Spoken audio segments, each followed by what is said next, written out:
உலகத்தில் கடவுளிடத்தில் பல மனிதர்கள் போட்டி போட்டு பார்த்து விட்டார்கள். பல சாம்ராஜ்யங்கள் கடவுளிடத்தில் மோதி பார்த்து விட்டது. பிரியமானவர்களே, மோதியவர்கள் எல்லாம் இன்று எங்கு இருக்கின்றார்கள் என்று நினைத்து கூட பார்க்க முடியவில்லை. ஏனென்றால் கடவுள் நிரந்தரமானவர், உயிர்த்தெழுந்த ஆண்டவர் நம்மோடு கூட இம்மானுவேலாக இருக்கின்றார்.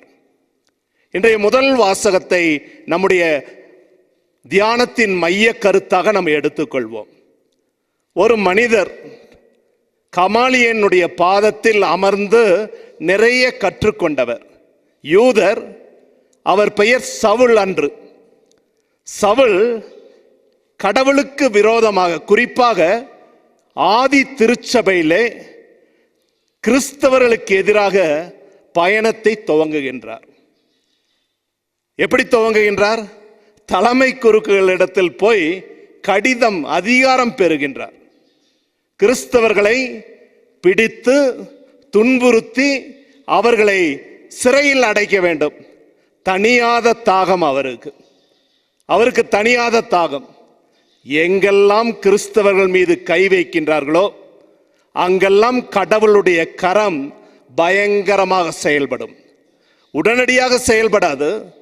கிறிஸ்தவத்திற்கு சவால் விட்டவர்கள் எல்லாம் மறைசாட்சிகளுக்கு முன்பு ஒன்றுமில்லாமல் போயிருக்கின்றார்கள்.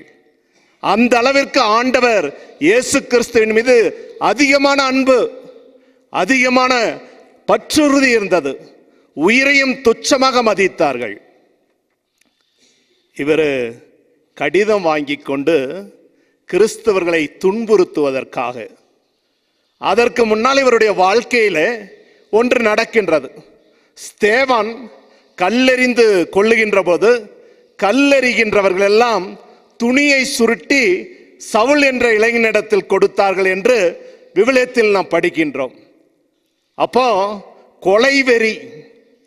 கொலைவெறி அடங்கல, கிறிஸ்தவர்களை எப்படியாவது முடிக்க வேண்டும் என்று ஆண்டவர் பேதுருவை அழைக்கும் போது ஒரு அருமையான வார்த்தை சொல்வார். நீ பாறை, உன் மீது என்னுடைய திருச்சபையை கட்டுவேன், பரலோகத்தின் மீது தீய சக்திகள் வெற்றி கொள்ளாது அப்படிம்பார். தீய சக்திகள் வெற்றி கொள்ளாது சொல்லிட்டு சொல்லுவாரு, நீ கட்டுவதெல்லாம் கட்டப்படும், நீ அவிழ்ப்பதெல்லாம் அவிழ்க்கப்படும். ஏனென்றால் கத்தோலிக்க திருச்சபையை ஆரம்பித்தது மனித சக்தி அல்ல, ஆண்டவரின் தெய்வீகம் நிறைந்த சக்தி.